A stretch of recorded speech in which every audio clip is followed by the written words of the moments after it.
Hi பிரைசலர் ஆண்டவராக இயேசு கிறிஸ்து நாம் மகிமைப்படுவதாக. கிறிஸ்துக்குள் நாம் யார் என்பதை நாம் பார்த்து வருகிறோம். இந்த நாளிலும் கூட கிறிஸ்துக்குள் நாம் யார் என்பதை நாம் பார்க்க போகிறோம்.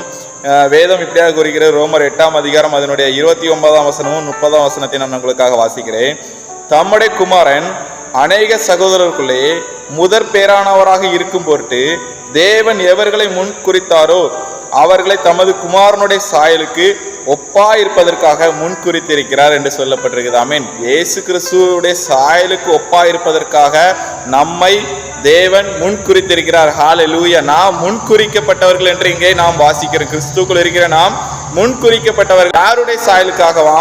கிறிஸ்துவின் சாயலுக்கு ஒப்பாயிருப்பதற்காக நாம் முன் குறிக்கப்பட்டவர்கள் என்று சொல்லப்பட்டிருக்கு. கிறிஸ்துவின் சாயலை பார்க்கும்போது அது வானத்திற்குரிய சாயல், அது நீதிக்குரிய சாயல், அது பரிசுத்தத்திற்குரிய சாயல்.